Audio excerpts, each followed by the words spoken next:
ರಾಜ್ಯದ ಮಟ್ಟಿಗೆ ಮಾತಾಡೋದಾದ್ರೆ ಬಿಜೆಪಿಗೂ ಕೂಡ ಲೋಕಸಭೆ ಫಲಿತಾಂಶದ ಎಫೆಕ್ಟ್ ತಟ್ಟಿದೆ. ರಾಜ್ಯದಲ್ಲಿ 8 ಸ್ಥಾನವನ್ನ ಕಳ್ಕೊಂಡಿದೆ ಕಮಲ ಪಡೆ. ಕಳೆದ ಬಾರಿಯ ಲೋಕಸಭಾ ಚುನಾವಣೆಯ ಫಲಿತಾಂಶಕ್ಕೂ ಈ ಬಾರಿಯ ಫಲಿತಾಂಶಕ್ಕೂ ರಾಜ್ಯದಲ್ಲಿ ಬಹಳ ವ್ಯತ್ಯಾಸ ಇದೆ. ಹಾಗೆ ನೋಡಿದ್ರೆ ಎಕ್ಸಿಟ್ ಪೋಲ್ನಲ್ಲೂ ಕೂಡ ನಂಬರ್ಸ್ ಬೇರೆಯದೇ ಇತ್ತು. ಈ ಬಾರಿ ರಾಜ್ಯದಲ್ಲಿ 8 ಸ್ಥಾನವನ್ನ ಕಮಲ ಪಡೆ ಕಳ್ಕೊಂಡಿದ್ದು, ರಾಜ್ಯದಲ್ಲೂ ಕೂಡ ಬಿಜೆಪಿಗೆ ಬಹಳ ದೊಡ್ಡ ಶಾಕ್ ಇದು. ಕರ್ನಾಟಕ ಲೋಕ ಸಂಗ್ರಾಮದಲ್ಲಿ ದಳಪತಿ ಗೆದ್ದು ಬೀಗಿದ್ದಾರೆ. 3 ಸ್ಥಾನಗಳಲ್ಲಿ ಸ್ಪರ್ಧಿಸಿದ್ದಂತಹ ಜೆಡಿಎಸ್ 1 ಸ್ಥಾನವನ್ನ ಕಳ್ಕೊಂಡಿದೆ. ಅದು ಹಾಸನ ಕ್ಷೇತ್ರ, ಪ್ರಜ್ವಲ್ ರೇವಣ್ಣ ಸ್ಪರ್ಧಿಸಿದ್ದಂತಹ ಕ್ಷೇತ್ರ. ಇನ್ನುಳಿದಂತೆ ಮಂಡ್ಯ ಮತ್ತು ಕೋಲಾರದಲ್ಲಿ ಗೆದ್ದು ಜೆಡಿಎಸ್ ಸಂಭ್ರಮದಲ್ಲಿದೆ. ಹಾಗೆ ನೋಡಿ, ಬಿಜೆಪಿ ಜೊತೆಗಿನ ಮೈತ್ರಿ, ಜೆಡಿಎಸ್ ಡಬಲ್ ವಿಕ್ಟರಿ. ರಾಷ್ಟ್ರ ರಾಜಕಾರಣಕ್ಕೆ ಎಚ್ ಡಿ ಕುಮಾರಸ್ವಾಮಿ ಎಂಟ್ರಿ ಕೊಟ್ಟಿದ್ದಾರೆ ಈ ಮೂಲಕ. ಜೊತೆಗೆ ಕೇಂದ್ರ ಸಚಿವ ಸ್ಥಾನ ಕೂಡ ದಕ್ಕತ್ತೆ ಕುಮಾರಸ್ವಾಮಿ ಅವರಿಗೆ ಅನ್ನೋ ಚರ್ಚೆ ಕೂಡ ಬಹಳ ಜೋರಾಗಿ ನಡೀತಾ ಇದೆ. ಮಂಡ್ಯ ರಣಕಣದಲ್ಲಿ ಗೆದ್ದು ಬೀಗಿದ್ದಾರೆ ಕುಮಾರಸ್ವಾಮಿ. ರಾಜ್ಯದಲ್ಲಿ 3 ಕಡೆ ಸ್ಪರ್ಧೆ ಮಾಡಿದ್ದಂತಹ ಜೆಡಿಎಸ್ಗೆ 2 ಕಡೆ ಗೆಲುವಾಗಿದೆ. ಅಮಿತ್ ಶಾ ಬುಲಾವ್ ಬಂದಿದೆ. ಈಗ ದೆಹಲಿಗೆ ಹಾರಲಿದ್ದಾರೆ ಎಚ್ ಡಿ ಕುಮಾರಸ್ವಾಮಿ. ಮಿತ್ರ ಪಕ್ಷಗಳನ್ನ ವಿಶ್ವಾಸಕ್ಕೆ ತೆಗೆದುಕೊಳ್ಳೋದಕ್ಕೆ ಅಮಿತ್ ಶಾ ಮುಂದಾಗಿದ್ದಾರೆ. ಇವತ್ತು ದೆಹಲಿಯಲ್ಲಿ ಮೈತ್ರಿಕೂಟದ ನಾಯಕರ ಸಭೆ ಇದೆ. ಬಹಳ ಮಹತ್ವದ ಸಭೆ ಇದು. ಸಭೆಯಲ್ಲಿ ಸರ್ಕಾರ ರಚನೆ, ಮಿತ್ರ ಪಕ್ಷಗಳ ಡಿಮ್ಯಾಂಡ್ನ ಬಗ್ಗೆ ಚರ್ಚೆ ಆಗತ್ತೆ ಅಂತಲೇ ಹೇಳಲಾಗ್ತಾ ಇದೆ. ಮೊದಲ ಸ್ಪರ್ಧೆಯಲ್ಲೇ ಲೋಕಸಭೆಗೆ ಕುಮಾರಸ್ವಾಮಿ ಎಂಟ್ರಿ ಕೊಟ್ಟಿದ್ದಾರೆ. ಆರಂಭದಲ್ಲಿ ಮಂಡ್ಯ ಕ್ಷೇತ್ರದಿಂದ ಯಾರ ಕಣದಲ್ಲಿ ಇರ್ತಾರೆ ಅನ್ನೋ ಚರ್ಚೆ ಬಹಳ ಜೋರಾಗಿತ್ತು. ಎಲೆಕ್ಷನ್ಗಿಂತ ಮುಂಚಿನ ಬೆಳವಣಿಗೆ ನೋಡ್ತಾ ಹೋದ್ರೆ ರಾಜ್ಯ ರಾಜಕಾರಣವನ್ನ ಬಿಟ್ಟು ಕುಮಾರಸ್ವಾಮಿ ಅವರು ರಾಷ್ಟ್ರ ರಾಜಕಾರಣಕ್ಕೆ ಹೋಗೋದ್ರ ಬಗ್ಗೆ ಮನಸ್ಸು ಮಾಡ್ತಾ ಇಲ್ಲ ಅನ್ನೋ ಮಾತುಗಳು ಕೂಡ ಕೇಳಿ ಬಂದಿತ್ತು. ಕೊನೆಗೆ ಕುಮಾರಸ್ವಾಮಿ ಅವರು ಮಂಡ್ಯ ಕ್ಷೇತ್ರದಲ್ಲಿ ಕಣಕ್ಕಿಳಿತಾರೆ. ಈಗ ಗೆಲುವನ್ನ ಕೂಡ ಸಾಧಿಸಿದ್ದಾರೆ. ಕುಮಾರಸ್ವಾಮಿ ಈಗ ರಾಷ್ಟ್ರ ರಾಜಕಾರಣಕ್ಕೆ ಎಂಟ್ರಿ ಕೊಡ್ತಿದ್ದಾರೆ. ಮೋದಿ ಸಂಪುಟದಲ್ಲಿ ಕುಮಾರಸ್ವಾಮಿ ಅವರಿಗೆ ಸ್ಥಾನ ಸಿಗತ್ತಾ? ಈ ಚರ್ಚೆ ಬಹಳ ಜೋರಾಗಿ ನಡೀತಾ ಇದೆ.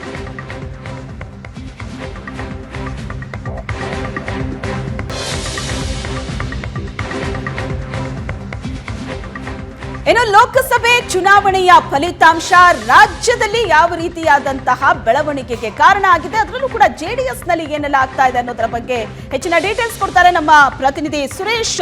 ನಮ್ಮ ಜೊತೆ ನೇರ ಸಂಪರ್ಕದಲ್ಲಿದ್ದಾರೆ. ಸುರೇಶ್, ಇಲ್ಲಿ ಲಾಭ ನಷ್ಟದ ಲೆಕ್ಕಾಚಾರ ಬಹಳ ಜೋರಾಗಿ ನಡೀತಾ ಇದೆ. ಕಳೆದ ಬಾರಿ ಫಲಿತಾಂಶಕ್ಕೆ ಕಂಪೇರ್ ಮಾಡಿದ್ರೆ ಬಿಜೆಪಿ ಕೂಡ ಬಹಳ ದೊಡ್ಡ ಕೊಡುತ್ತಾ.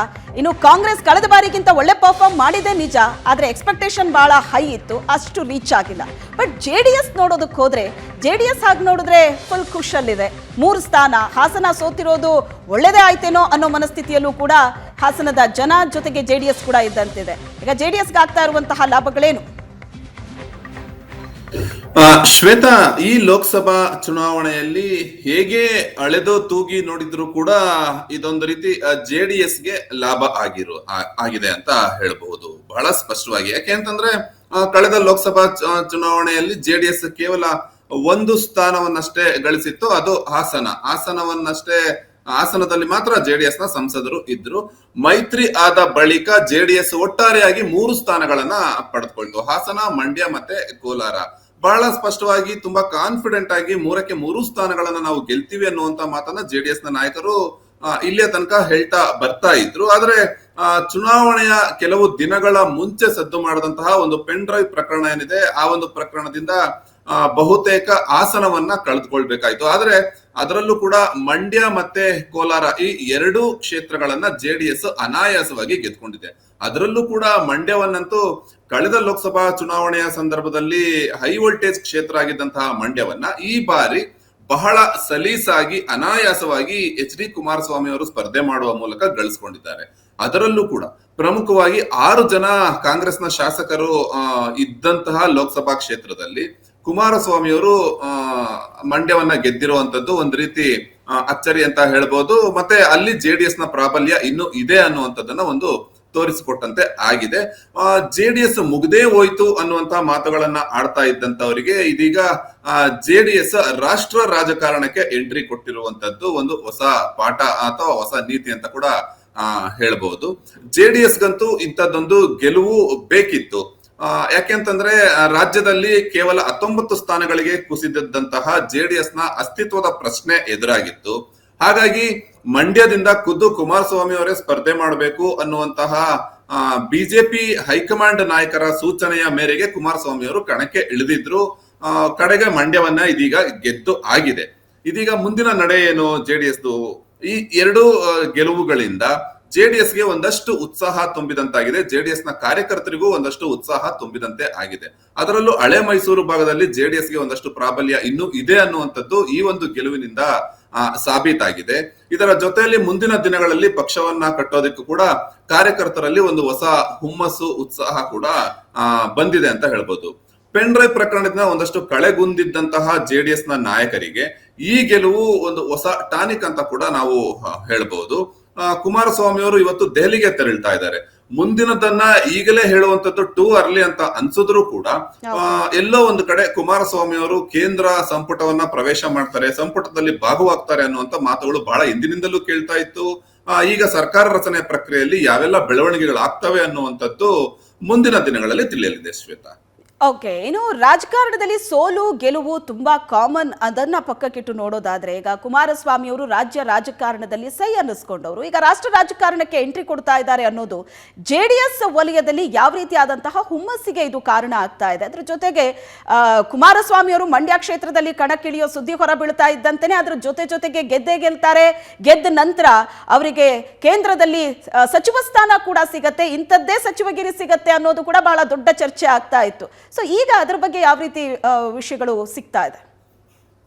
ಶ್ವೇತಾ, ಯಾವಾಗ ಮೈತ್ರಿ ಆಯ್ತೋ ಬಿಜೆಪಿಯ ಜೊತೆಯಲ್ಲಿ ಮೈತ್ರಿ ಆದ ಸಂದರ್ಭದಿಂದಲೂ ಈ ಒಂದು ಮಾತುಗಳು ಕೇಳಿ ಬರ್ತಾ ಇದೆ. ಕುಮಾರಸ್ವಾಮಿ ಅವರು ಕೇಂದ್ರ ಸಚಿವರಾಗ್ತಾರೆ ಅನ್ನುವಂತ ಒಂದು ಮಾತುಗಳು ಕೇಳಿ ಬರ್ತಾ ಇತ್ತು. ಈಗ ಮಂಡ್ಯದಲ್ಲಿ ಬಹಳ ಸಲೀಸಾಗಿ ಗೆದ್ದಂತಹ ಕುಮಾರಸ್ವಾಮಿ ಅವರು ರಾಜ್ಯದಲ್ಲಿ ಒಟ್ಟು 2 ಸ್ಥಾನಗಳನ್ನ ಗೆದ್ದು NDA ಭಾಗವಾಗಿದ್ದಾರೆ. ಜೆಡಿಎಸ್ಗೂ ಕೂಡ ಇಂಥದೊಂದು ಗೆಲುವು ಅನಿವಾರ್ಯ ಇತ್ತು ಮತ್ತು ಅವಶ್ಯಕತೆ ಇತ್ತು. ಇತ್ತೀಚಿನ ದಿನಗಳಲ್ಲಿ ನಡೆದಂತಹ ರಾಜಕೀಯ ಬೆಳವಣಿಗೆಗಳಿಂದ ಅಂದ್ರೆ ಕಳೆದ ಒಂದು ವರ್ಷದಿಂದಲೂ ಒಂದು ರೀತಿ ಜೆಡಿಎಸ್ಗೆ ಅಸ್ತಿತ್ವದ ಪ್ರಶ್ನೆ ಕೂಡ ಎದುರಾಗಿತ್ತು. 19 ಸ್ಥಾನಗಳು ಇದ್ದಂತಹ ಜೆಡಿಎಸ್ ನ ಶಾಸಕರನ್ನ ಕಾಂಗ್ರೆಸ್ನ ನಾಯಕರು ಸೆಳೆಯುವಂತ ಒಂದು ಪ್ರಯತ್ನ ಮಾಡ್ತಿದ್ದಾರೆ ಅನ್ನುವಂತ ಮಾತುಗಳು ಕೂಡ ಕೇಳಿ ಬಂದಿತ್ತು. ಇದೀಗ ಈ ಗೆಲುವಿನಿಂದ ಜೆಡಿಎಸ್ ನ ನಾಯಕರು ಹಾಗೂ ಜೆಡಿಎಸ್ ನ ಕಾರ್ಯಕರ್ತರು ಇಬ್ಬರಿಗೂ ಕೂಡ ಒಂದು ಹೊಸ ಹುಮ್ಮಸ್ಸು ಬಂದಿದೆ ಅಂತಲೇ ಹೇಳಬಹುದು. ಮುಂದಿನ ದಿನಗಳಲ್ಲಿ ಕುಮಾರಸ್ವಾಮಿ ಅವರಿಗೆ ಕೇಂದ್ರ ಸಚಿವ ಸಂಪುಟದಲ್ಲಿ ಒಂದು ಸ್ಥಾನ ಸಿಕ್ಕಿದ್ದೇ ಆದಲ್ಲಿ ರಾಜ್ಯದಲ್ಲೂ ಕೂಡ ಜೆಡಿಎಸ್ ಒಂದಷ್ಟು ಪ್ರಬಲವಾಗಿ ಬೆಳೆಯಬಹುದು. ಪ್ರಾದೇಶಿಕ ಪಕ್ಷ ಮುಂದಿನ ದಿನಗಳಲ್ಲಿ ಕರ್ನಾಟಕದಲ್ಲಿ ಇನ್ನೊಂದಷ್ಟು ಸದೃಢ ಆಗುವಂತಹ ಎಲ್ಲ ಸಾಧ್ಯತೆಗಳು ಕೂಡ ಇದೆ. ಆದ್ರೆ ಅದಕ್ಕೆ ಈಗ NDA ಸರ್ಕಾರದ ಭಾಗವಾಗಿರುವಂತಹ ಜೆಡಿಎಸ್ ಕುಮಾರಸ್ವಾಮಿ ಅವರಿಗೆ ಏನೆಲ್ಲ ಸ್ಥಾನಗಳು ಸರ್ಕಾರದಲ್ಲಿ ಸಿಗುತ್ತೆ, ಕೇಂದ್ರ ಸಂಪುಟದಲ್ಲಿ ಸಿಗುತ್ತಾ ಅನ್ನುವಂಥದ್ದು ಒಂದು ಪ್ರಶ್ನೆ ಕೂಡ ಎದುರಾಗಿದೆ. ಒಂದು ವೇಳೆ ಕುಮಾರಸ್ವಾಮಿ ಅವರು ಏನಾದರೂ ಕೇಂದ್ರ ಸಚಿವ ಸಂಪುಟದ ಭಾಗವಾದರೆ ಒಂದು ಪ್ರಬಲವಾದ ಖಾತೆ ಸಿಗಬಹುದು ಅನ್ನುವಂತ ನಿರೀಕ್ಷೆ ಜೆಡಿಎಸ್ ನಾಯಕರಲ್ಲಿ ಇದೆ. ಸದ್ಯಕ್ಕೆ ಇದೆಲ್ಲವೂ ಮಾತಾಡೋದಕ್ಕೆ ಟೂ ಅರ್ಲಿ ಅಂತ ಅನ್ಸಿದ್ರು ಕೂಡ ಸರ್ಕಾರ ರಚನೆ ಆದ ಬಳಿಕ ಈ ಎಲ್ಲ ಪ್ರಶ್ನೆಗಳಿಗೆ ಉತ್ತರ ಸಿಗಲಿದೆ. ಶ್ವೇತಾ, ಓಕೆ, ಇವತ್ತು ಹೈ ವೋಲ್ಟೇಜ್ ಸಭೆ ಇದೆ ದೆಹಲಿಯಲ್ಲಿ. ಅಮಿತ್ ಶಾ ಕೂಡ ಕರೆದಿದ್ದಾರೆ ಕುಮಾರಸ್ವಾಮಿ ಅವ್ರನ್ನ. ಅಲ್ಲಿ ನಾಯಕರ ಜೊತೆ ಮಾತುಕತೆ ಆಗತ್ತೆ, ಅವರ ಬೇಡಿಕೆ ಬಗ್ಗೆ ಕೂಡ ಚರ್ಚೆ ಆಗತ್ತೆ ಅಂತ ಹೇಳಲಾಗ್ತಾ ಇತ್ತು. ಈಗ ಜೆಡಿಎಸ್ ಕೂಡ ಆ ಕುಮಾರಸ್ವಾಮಿ ಅವರು ಆ ಸಭೆಯಲ್ಲಿ ಭಾಗಿಯಾಗ್ತಾ ಇರೋದ್ರಿಂದ ಇಂಥದ್ದೇ ಬೇಡಿಕೆ ಅಂತ ಏನಾದ್ರೂ ಮುಂದಿಡೋ ಸಾಧ್ಯತೆ ಇದೆಯಾ? ಇದ್ರ ಬಗ್ಗೆ ಏನಾದ್ರೂ ಮಾಹಿತಿ ಸಿಗ್ತಿದ್ಯಾ? ಸದ್ಯಕ್ಕೆ ಬಹಳ ಸರಳ ಬಹುಮತದಲ್ಲಿ ಗೆದ್ದಿರುವಂತಹ NDA ತನ್ನ ಎಲ್ಲ ಮಿತ್ರ ಪಕ್ಷಗಳನ್ನ ದೆಹಲಿಗೆ ಕರೆಸ್ಕೊಂಡು ಸರ್ಕಾರ ರಚನೆಯ ಪ್ರಕ್ರಿಯೆಗಳನ್ನ ಒಂದು ಔಪಚಾರಿಕವಾಗಿ ಅಂದ್ರೆ ಎಲ್ರಿಗೂ ಕೂಡ ಪರಸ್ಪರ ವಿಶ್ ಮಾಡುವಂತದ್ದು ಇಂಥ ಒಂದು ಔಪಚಾರಿಕ ಪ್ರಕ್ರಿಯೆಗಳನ್ನ ಪೂರ್ಣಗೊಳಿಸುತ್ತೆ. ಇವತ್ತು ಸಂಜೆ 4 ಗಂಟೆಗೆ ಈ ಒಂದು ಸಭೆ ನಡೀತಾ ಇದೆ. ಬೆಳಿಗ್ಗೆ 8:45 ಕುಮಾರಸ್ವಾಮಿ ಅವರು ಕೂಡ ಬೆಂಗಳೂರಿನಿಂದ ದೆಹಲಿಗೆ ತೆರಳ್ತಾ ಇದ್ದಾರೆ. ಸಂಜೆ ನಡೆಯುವಂತ ಸಭೆಯಲ್ಲಿ ಜಸ್ಟ್ ಒಂದು ಔಪಚಾರಿಕವಾದಂತಹ ಪ್ರಕ್ರಿಯೆಗಳು ಪೂರ್ಣಗೊಳ್ತವೆ. ಸರ್ಕಾರ ರಚನೆಗೆ ಇನ್ನು ಸಾಕಷ್ಟು ಕಾಲಾವಕಾಶ ಇದೆ. ಈಗಷ್ಟೇ ಗೆಲುವಿನ ಖುಷಿಯಲ್ಲಿರುವಂತಹ NDA ನಾಯಕರು ಸದ್ಯಕ್ಕೆ ಯಾವೆಲ್ಲ ಬೇಡಿಕೆಗಳಿದೆ ಅನ್ನುವಂಥದ್ರ ಬಗ್ಗೆ ಮಾತಾಡುವಂಥದ್ದು ಬಹಳಷ್ಟು ಕಡಿಮೆ ಅಂತಲೇ ಹೇಳಲಾಗ್ತಾ ಇದೆ.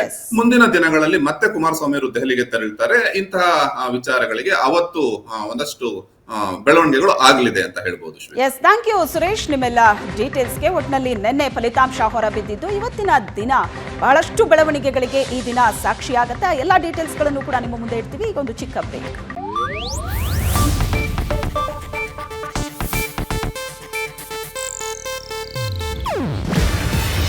ಇದು ಏಷ್ಯಾನೆಟ್ ನ್ಯೂಸ್ ನೆಟ್ವರ್ಕ್ ಪ್ರಸ್ತುತಿ. ನೀವು ನೋಡ್ತಿದ್ದೀರಾ ಏಷ್ಯಾನೆಟ್ ಸುವರ್ಣ ನ್ಯೂಸ್.